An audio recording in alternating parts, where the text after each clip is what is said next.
phone number 512. What it is, it's Kazanova. You banging that Formula 512, Volume 2. Peace. Formula 512, Volume 2. You're gonna want me back in your arms. You're gonna need me. It's Kazanova, K-A-Z, the great one, another one for the underground, you know what I'm saying? But yeah, I mean, came Austin, Texas, born and raised, North Side. Started off doing poetry in high school, really. And I What high school did you go to? Pflugerville High School. Moved around a lot, you know what I'm saying? I was first went to Round Rock schools and everything, and then when my parents split, you know, moved around and whatnot. But went ahead and did poetry for my homeboys, you know what I'm saying? They would tell me things they liked about their lady. I would go ahead and spice it up, put it into a good little something, and they give it to that girl. And then like the next day they come back running, talking about, man, that shit worked good, that shit, you know what I'm saying? We did this, we did that, that's already. Well, in the middle of writing one day, the little lady sitting next to me was like, oh, let me see that, let me read that. Read it, single tears started rolling down her cheek. I was like, what's wrong, you know what I'm saying? She said, oh, you're just a regular Kazanova. And it stuck, you know what I'm saying? Government name, Keith Pearson, so use the K instead of a C. And like May said, it's not the penship, it's how you write your name. So it's K-A-Z, baby, you know what I'm saying? That's what it is. I find it hard to even see your ass nowadays. Hard times got you practicing some trife ways. I can't believe a word coming Really, back in 2003, linked up with another Austin artist, J Tiggs. He was mostly known for his beats, very, very sick with the keys, you know what I'm saying? And we just kind of collabed together, started this super little group, you know what I'm saying, called Overdose Click. You know, him and Dub J, they had Overdose, and then we just had a whole bunch of artists with us, North, Elias, you know, Ray, Big Mark. And then after that, album came out, you know what I'm saying, ODC, Struggling Volume 1, group fizzled. And then we tried to do our own thing after that, 2004. There's an album, a little underground album called 512. Ain't No Monkeying Around, you know what I'm saying? It was called Monkey Business Productions. And it's all of us minus, you know, J Tig and Dub J. Also Half Breed was on there, you know what I'm saying, little Tommy G. And then after that, 2005, we entered in with Young Swigger. Me and Swig, you know, we dropped an album called Everything Bigger in Texas, Kaz and Swig. You can still find that in stores right now. And did a good little movement with that, you know, moved about 2,000 copies downtown. That's just, you know, Homeland is everything. That was before we got to move around. 2006, we put out another one, No Features Necessary. It's just me and Swig. Went to New York, you know what I'm saying, hit up a little show out there for the International Music Festival. You can still find that album, you know, Student Chop by DJ Filthy Rich as well. And then dropped our solo mixtape, just a few copies, not too many units got sold to that one because then got into some legal issues, but you can still kind of find that one. It's called the 5 Finger Discount, you know what I'm saying. Also had the Here to Set an AT Example. And right now we currently working on the Great One album. Finna drop Kazanova Entertainment, Dirty Politics Entertainment, you know what I'm saying. So doing big things right now, trying to drop this shit.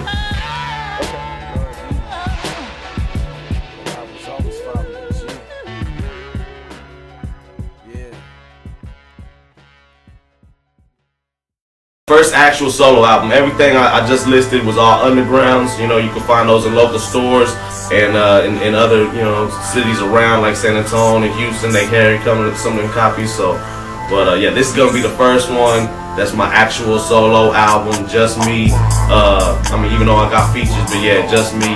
You know, all my thoughts and process going through this one. So yeah. So, you know, speaking of your thoughts and process going into the album, how has, you know, you doing your solo thing and how much involvement, and just kind of give us a synopsis of your style. Give us, you know, what you pride your style, your delivery and everything on, and how your solo album accentuates that, and, you know, and just speak on the whole feeling of the album. I want you to put it into words what people are gonna hear when they get the Great One.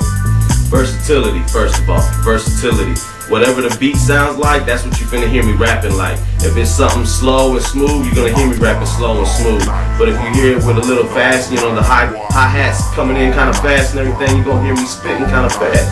So I'll try to give the music what it wants to give me. You know, it gives me the vibe. I want to give it that same vibe back. Going into this solo, you know, even though I've had great people to work with on the album, it's actually, you know, been on my go. You know, in other albums, other mixtape, you know, we had to work on. I had to deal with everyone else's view on it. You know what I'm saying? This one is like, nah, this is how I want to roll with it. You know. And one thing is just being real. I just speak my life on every track. You know, if I ain't lived it, seen it, or done it, you ain't gonna hear me talking about it. Just straight up. Okay. Who do you have on the album? Well, I got Dirty Politics members. Got Black Goliath gonna be on it. Got Young Nick, you know what I'm saying? He produced most of the album. Then we got other artists as Mirage. We got Pop, aka Trash Man. You know what I'm saying? We got Lil Fave. Shout out to Lil Fave. Let's see, we were supposed to have Cool Whip, but now I'm gonna have to throw him on the next one, because as soon as I do this little thing I'm finna do, gonna have another album dropping right afterwards. So yeah, we got a lot of music pushing.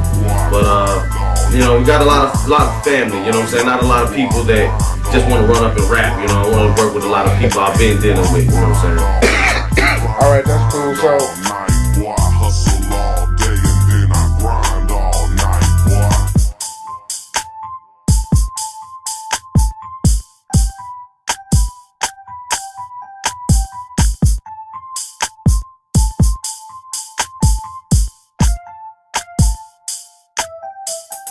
Well, the first part of the question, yeah, it definitely does make hip hop look bad that a lot of our artists do end up in and out of the jail. You know what I'm saying? With Weezy just getting out, T.I. finna go back in. You know, it's just some crazy stuff. But yeah, my shit personally was stuff that I should have taken care of years ago.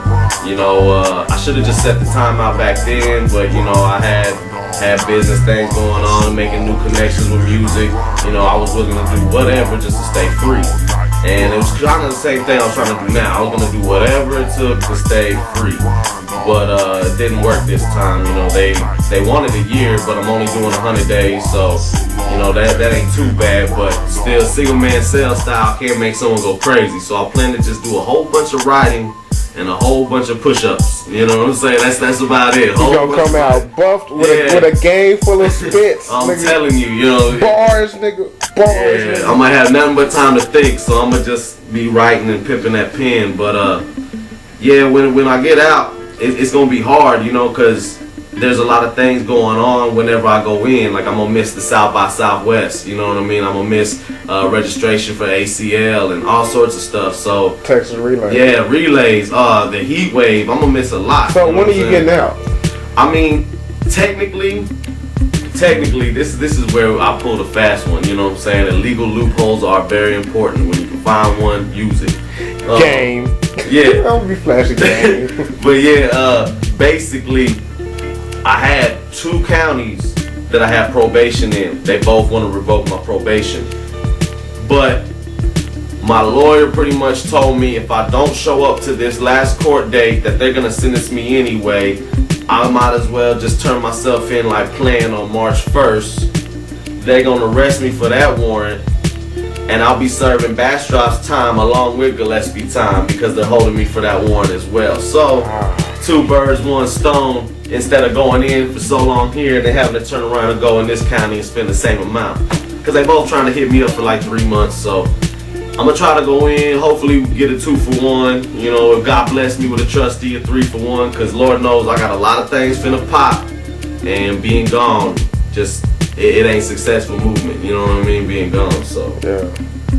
Okay. So.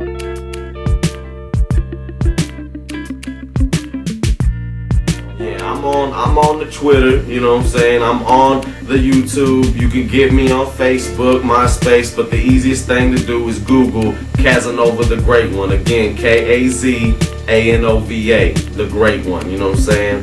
The Great One.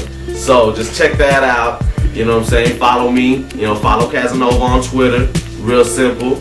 MySpace, the official Kazanova. You know what I'm saying? I got a personal page and an artist page on Facebook, so you can look at me either way. You know what I'm saying? I post a lot on a personal, but I got all my music and ringtones on a band page, so you know what I'm saying, you can enjoy that, listen to the new leaks. I try to throw one out every time I come back from the studio for you, so you know what I'm saying, get at me, because as soon as we drop the album, we're shooting for Valentine's Day, and pretty much as soon as I get out, I got another one for you. We ain't gonna stop. We just gonna try to hurry up and get shit built up and then drop it all when I'm out. You know what I'm saying? So all right.